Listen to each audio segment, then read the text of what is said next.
So what's up, everybody? It's me, Drew Buckner. Thank you for tuning in to the Unfiltered podcast.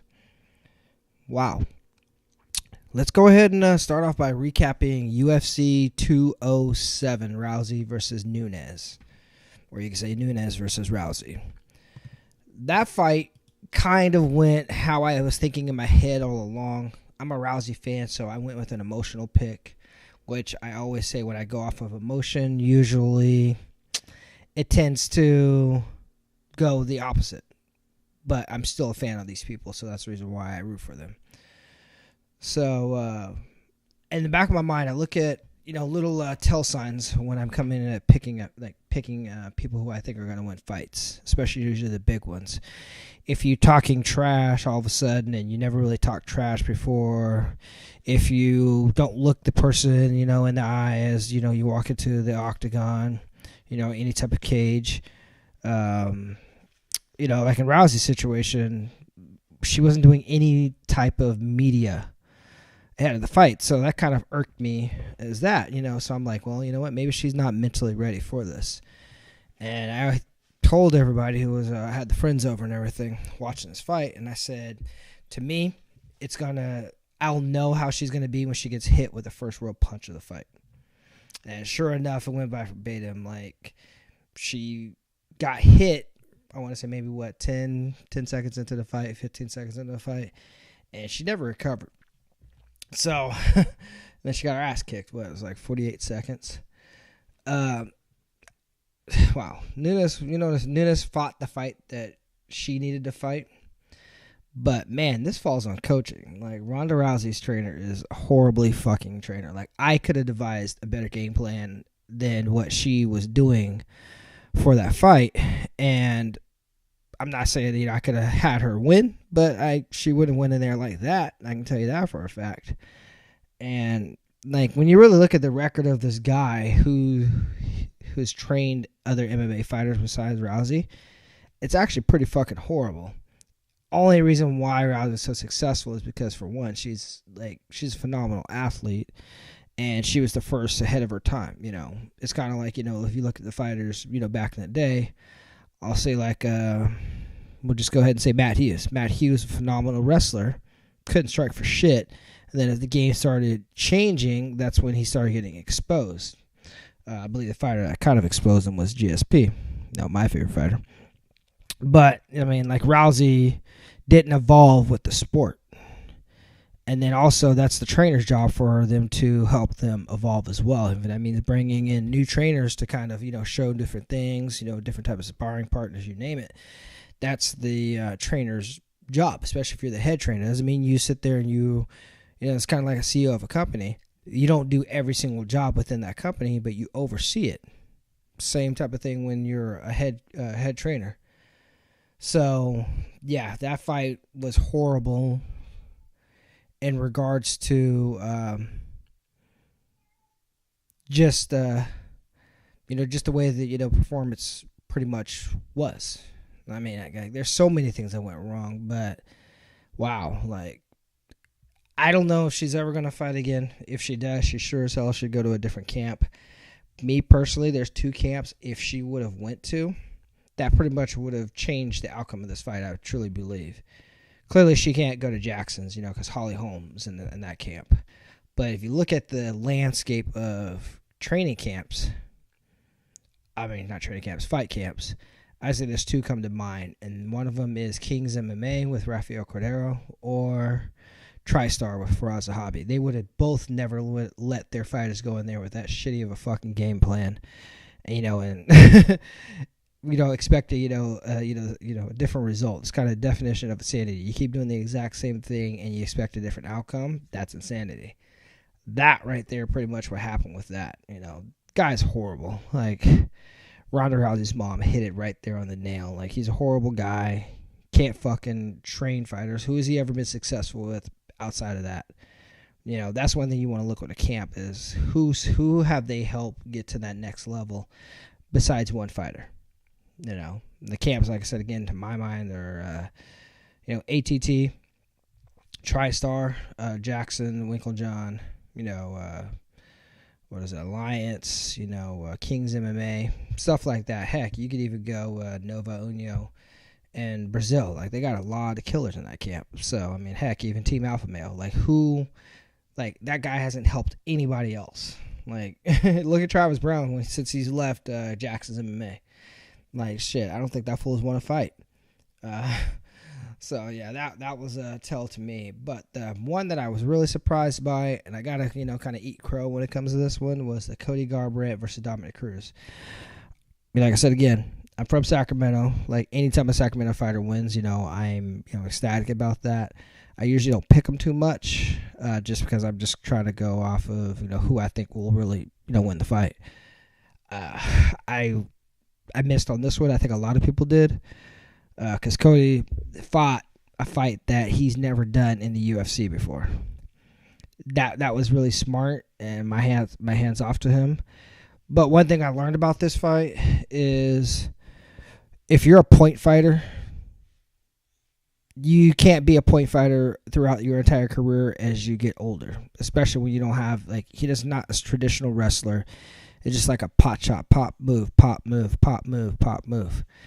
And when you got a younger guy who's fast and has power, that's a recipe for disaster. And that was sure enough shown within this last fight. That Cody Garbrandt fought literally one of the best fights I've seen in a while. I'm definitely a fan, and I don't see really anybody in that division that can beat him. TJ Dillashaw is the exact same way as Dominic Cruz. Only difference is that he's younger. Dominic Cruz is a master of that style, and Cody basically showed that he has no problem fighting that style. I mean, it's going to be interesting. Former training partners, so he might be a little gun shy. But, yeah, that's definitely the fight that I want to see next. I think a lot of times you see fighters when they win fights, all of a sudden they want to be like, oh, I want to thinking of the other weight class besides, kind of how Conor McGregor did it. You know what? Just focus on your weight class first, then go ahead and think about doing that afterwards. Yeah, so definitely a big-time fan of that. Cruz, he's still definitely top 3 in the world. I think he would have no problem fighting TJ Dillashaw again. But clearly, even though he's, I think he's in his early 30s, his body is late 30s. So it's going to be interesting to see what he's going to do, fighting afterwards. I think he's the best analyst in the game. And that might be probably a route that he might want to go ahead and look at. But the other part of the cards, there really weren't too many exciting fights. I think the one that I was excited was Alex Garcia versus Mike Pyle. Pyle is one of those veterans, where he can pretty much do it all. He's kind of sneaky. And Alex Garcia, I mean, they were talking, all of a sudden you just see that fight, and it's just like bam, he freaking caught Mike Pyle, knocked him out, and that fool was out in the air, and then basically got knocked out again, hitting the mat. So, yeah. But there's another one I didn't really see the fight, but it was Alex Oliveira versus Tim Means. Tim Means got pretty much, it was no contest, knee to head. That was not a knee to head to the grounded fighter. It's unfortunate they needed, that rule is actually getting taken out, I believe, here at the first part of the year. So now that stuff like that won't happen, but still, damn, that kind of sucks. If I wish they could overturn that to an actual, win, but man, fuck, that sucks. But yeah. But I mean, all in all, it was an okay card. It wasn't really necessarily the best. I think it's kind of like UFC 205 was such a stacked card that now we have to kind of tip our expectations. Hopefully, I've heard that the UFC plan on doing less events, so we'll actually have a lot better cards instead of, big, pay-per-views, every month. And then you make the card so thin to where people are picking and choosing what pay-per-view. So that will be pretty cool, to actually have, legitimate stacked cards from top to bottom. That's going to be, a game changer when that happens. One that I want to be, kind of break to the light here at the end was the Neil Magny versus Johnny Hendricks. That fool missed weight again. It's like, man, I do not understand, why he continues to not lose, but, gain so much weight in between camps and then try to cut it within the camp and misses the weight cut. Like, you're a professional fighter. That's your job. Now you're going to go up to middleweight. He's not going to do too well at middleweight. I'll tell you that right now. I'll be surprised. I will be surprised if he does great at middleweight, just because he's not going to have the reach advantage. He'll still have maybe a little bit more power, but how can you develop that power if you can't connect on the punch? Like, that just doesn't make any sense within that. So, yeah, that's going to be an interesting development. The reason why that sucks so bad is because, you got to think about it. A lot of times fighters get these type of, no contests or, stuff like that for these opponents that are, for infractions that shouldn't be. I think it's the most bitches move when you're about to be taken down and you put your hand on the mat and then they can't knee you. Like, you're not doing anything to defend anything. You're basically just bitching out saying, okay, well, you can't do this right now, yada, yada, yada. I think it's the most bitches move, like, in MMA is that move. I always say it. I always call it every time I'm watching it. So I'm glad they're taking that out. It should have been taken out a long time ago, especially when, it's been affecting outcomes of fights. So, yeah. But on another note, we got wild card weekend coming up here in the NFL this weekend. Let's see who we got. The playoff matchups are going to be pretty decent. In the AFC, of course, the Patriots got the first seed. I think the Chiefs got the second seed. So this weekend is Oakland and Houston. I know I give the Raiders a lot of shit, right? Rightfully so. I'm a Broncos fan. You think I'm supposed to root for the Raiders? No, I'm not. But I just don't trust Brock Osweiler. I don't. The Houston Texans actually looked very well once they replaced him with Tom Savage, but I believe Tom Savage is in the concussion protocol this week, so he's not going to be starting this week. So I believe he's going to start. If the Texans were to win this game, he'll start the following week, but I don't think that he's going to start right now. And the Raiders, they're starting the rookie as well. So, I guess if I have to pick it, I don't trust Brock Osweiler, but the Texans are at home. They do have a great defense. I don't trust Oakland's defense. I would trust their offense more than their defense. I think their defense is suspect at times, but they're usually playing with a lead, or if the Raiders get a lead, then it's pretty much passing situation. So their defense actually looks better than what it is. So, if Carr were starting, I would definitely take Oakland, but the Texans are at home, so that's the only reason why I give them the nod. NFC, we got Detroit at Seattle. Yeah, Seattle's going to win this. I don't trust Detroit because they're one-dimensional. It's just a passing offense with subpar wide receivers, and they're playing in Seattle. So, I'm going to go with Seattle in that one. There's really nothing further to it. Even though I don't think their defense is as strong as it has been in the past, they're still playing in Seattle. So, and I just don't trust Matthew Stafford, especially in the playoffs. The next one, Miami and Pittsburgh. I'm taking Pittsburgh all day on this one. Sure. I honestly think it's going to be a blowout. That's just me. Even though it's playoff football and the Dolphins have a good front four, this is going to be a blowout, I think. Last time they won, just because Ben Roethlisberger pretty much rushed back, and he was basically a sitting duck in the pocket.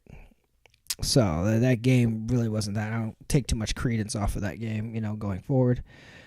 But, yeah, like I said, I'm going with Pittsburgh by probably 2 touchdowns. That's what I'm going to think on that one. The one that I'm most excited about, though, this weekend is New York at Green Bay. Shoot. I honestly don't even know who to pick because I think both offenses are really well. I like Odell Beckham. I'm a big fan of his. But, man, Aaron Rodgers, like Stephen A. said, is a bad man. And he's, yeah. And they're at home too, so I don't know. It's gonna be interesting. New York is not really gonna be fazed by the cold weather. They play in cold weather all the time, but I just think there's something like I think honestly, looking at this right here, either one of these two teams, they're going to be in the Super Bowl. I think either one can come out of the NFC and go to the Super Bowl. So that's my pick right there. Is either New York or Green Bay. It's not Dallas, but it's either one of those two teams right there, New York or Green Bay. So yeah, it's gonna be an interesting game. I think that game's gonna go down to whoever has the ball last within that matchup. So if it's New York, New York wins. If Green Bay has it, then it's Green Bay. But if I had to bet my money on it, I'm saying Green Bay. I just think that they have wide receivers are good in New York too. I mean, Beckham's phenomenal. Victor Cruz is good. Then Shepard, he's going to be good as well. But man, like you got Jordy Nelson, like their offense is clicking on all cylinders. They really don't have too much of a run game, but they have enough. I don't trust New York's run game. So, like I said, I'm going to have to go with Green Bay. I'm going to go with Green Bay. Yeah. But, I mean, it's going to be pretty good. And then we got national title, Clemson versus Alabama. That right there, that's going to be a good game. My older brother, he told me he's going Clemson. So I'm going to go Bama. It's hard to pick against Nick Saban, even though Clemson has a pretty good they have a good offense, phenomenal quarterback. But let me go ahead and see what the score was for last year with that game. Let's go ahead and see. Last year was 67-50. No, was that? That wasn't it. No, that's basketball. I was about to say. That was too high of a score. So, let's go ahead and see.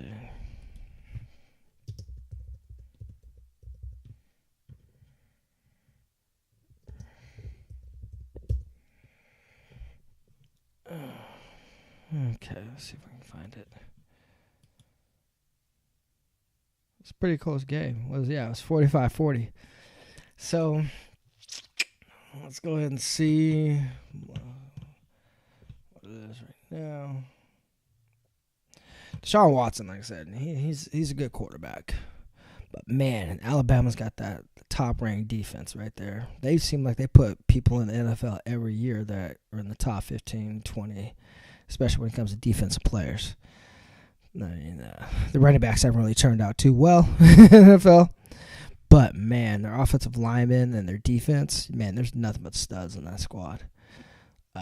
I think it's going to come down to the last score again. And my bet, like I said, again, it's hard to pick against Alabama. Even though they switched, they pretty much got rid of Lane Kiffin right before the title game. I really don't think that's going to be too much of an issue. I think some people are making it bigger than it seems to be. But the game plan's already been in place. It's been in place for a few weeks back. And it's not like the plays are going to change. It's just a play calling. So, like I said again, Steve Sarkisian, he's a good offensive coordinator. So, like I said again, I don't think they're really going to skip a beat too much. So, I'm going to say it's going to be closer than it was last year. So, I think it's going to be, what is it? I say 35-40. I mean, not 30. Yeah, 35-40. I think it's going to be 30-32. I think it's going to be by a field goal. I don't think it's going to be by a touchdown.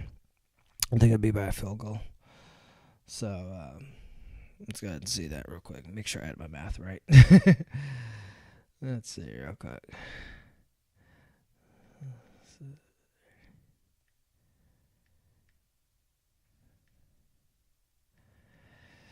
So, yeah, I think it's going to be about, I think the game's going to be probably by at least not a field goal. Field goal. So, I mean, that's my bet. By a field goal, Alabama for that game. So, let's go ahead and see. I mean, pretty much, like I said again, this podcast, we're going to have some guest hosts on this one. My boy, we're going to be doing it. Still try to figure out logistically how we're going to do this. But I mean, we're going to have a nice little show here. I think it's going to be sometime next week. I don't know when. It might be actually next Saturday. I think, yeah. Either towards the tail end of the week, or what we might do, honestly, is do it over the phone, and then we'll patch it through, and we'll make it work like that, because he got some phenomenal stuff that he wants to talk about. So I want to kind of bring something different into this, so where it's not so much as all the time just sports. We want to talk about mentally, like the mental side of things, because I feel like a lot of times people are always concerned about with the physical appearance, but at the same time you could have all of that, but you might not have the mental capacity in order to put everything together. God knows I've been there. So we're going to talk about that again. Nutrition, supplementation. One thing that I want to kind of go over is like manipulating your carbs. Right, to where you're not just, we're on a low carb thing, this, or we're going to do that. No, we want to talk about carb manipulation, flexible dieting. That's right there, I think, is the future of fitness, is the flexible dieting, just because a lot of times, like myself, I'll go crazy if I had to eat just this, and, like chicken and rice. I mean, it's cool and all like that, but there's other ways you can eat healthy without just, being so restrictive on it. You just can't go crazy on it. I live by the philosophy, 90% clean, 10% you get leeway. I think the only time when things really come into play like that is if you're dieting for, a competition or a photo shoot. Yeah, that's for an intended purpose. But realistically speaking, how many people are doing that? Not many at all. So I think that's, something that needs to kind of really be addressed. And I think before I end the podcast today, I kind of want to go over like these, a lot of times, especially first of the year, especially since everybody dang near has an Instagram page, heck, even Facebook, you're going to see like these 30-day plans or, 21-day fix and stuff like that. I think that stuff is the biggest crock of shit going on right now, because unless you're dieting for an intended purpose, 21 days isn't going to really change too much. Now, if you're doing it to where you want to see what you can do within 21 days, yes, by all means, go for it. But outside of that, there's really no reason to do like a 21-day fix or a 30-day fix, because what we're trying to do is we're trying to make lifelong decisions, and lifelong health versus, just, try to get a quick fix. And, that's the same thing that, they usually do it with nutrition, and they do it with workouts and stuff like that. Me being a former personal trainer, I never tried to fast that on my clients. What I was trying to do is, let me give you a couple weeks to see if I can, make, say if you can give you a little bit more flexibility or a little bit more strength, we can lose a few pounds, because then that helps us set us up for, long term within the future. We're not trying to do something where we're going to get you this within 21 days, like I hated seeing that shit when people come in, and that was the biggest thing that came from like The Biggest Loser. And if you've been paying attention within the last few years, they've been getting so much shit from that. If you look at the success rate of people being able to keep these lifelong changes after they get off of the show, it's it's not very high. I mean, I'm pretty much, like I always told people, if you gave me EMTs, you gave me nutritionists, and you gave me they could put it in an enclosed environment, well, yeah, I could do that shit too. But realistically speaking, you're not like allowing people to keep these lifelong, skills. Like, to me, the best way is real world environment. Because there's gonna be different stresses that come up in everyday life. Sometimes people eat when they get stressed out. I mean, me in the past, it was actually the opposite. Like, I did not eat a lot. If I didn't work out, I pretty much wasn't eating. I would, I guess you could say binge eat. I would do that, but I wasn't like I was, everyday stuff in my face. I would probably eat breakfast, skip lunch, and then have dinner or something like that if I was going through something stressful. So, like with The Biggest Loser, again, that's the problem that goes on within society. We live in a what do you call it? we live in a world, society. We live in a society where we want things snap of the finger, snap, snap, snap, snap. Why do you think there's a fast food restaurant on damn near every other corner? Is because we're looking for convenience instead of, cooking our own food. Sometimes I fall into that. I'm not going to lie. My thing is, again, like I said, I go off the 90% rule. 90% clean, 10%, I'll do whatever the fuck I want. My thing is, I'll go to a fast food place, but I know what to pick and choose. A pretty good app is Calorie Counter, and you can see what is within the macros inside of the food you're getting. So then you know exactly what's going in. Usually the only thing that really is, a bad thing for you within that, every once in a while is the sodium. But if you're not eating that shit every day, then you're pretty good. But for me, it's Del Taco, ground turkey, hard tacos, right? I know exactly the macros within that. And that's usually what I'll eat if I go out, if I go to like a fast food place. When you have a pregnant wife, you're going to, she's got cravings. So like I will choose smartly when it comes to my food. But yeah, I kind of eat a little bit more, a couple times a week. Not, anything crazy, but I'll have those tacos from Del Taco.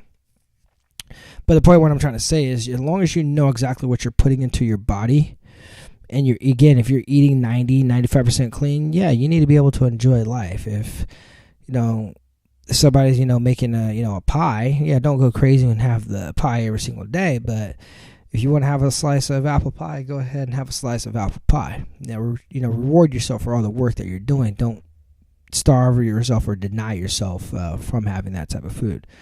So yeah, we're going to talk about some more of that stuff like that on the podcast next week. I think I'm going to do a podcast again on either Saturday or Sunday, discussing wild cards. It won't really be too long. It might even be a video blog. I need to do some more of that. I've been so busy lately.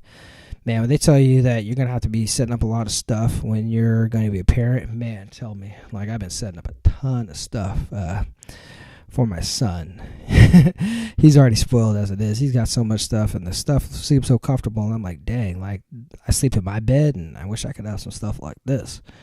But yeah, that's pretty much what I've been doing. So I've kind of had my attention away from that. Still been hitting the gym, still been doing everything. I just haven't had a lot of spare time to do video blogging or this podcast. That's why I've kind of stretched out a little too far in between from the last time I actually posted one. So yeah, like I said again, thank you for your support. Man, who's excited for some playoff football? I'm excited for the playoff football, even though my Broncos aren't in there. I hope we get Kyle Shanahan as our head coach. That's what I want. Because defense is fine. We needed our offense was anemic. It was so bad this year. But like I said again, I'm a fan of sports and a fan of football, so I'm going to sit back and I'm actually going to enjoy the games instead of rooting against people. So thank you guys for your support.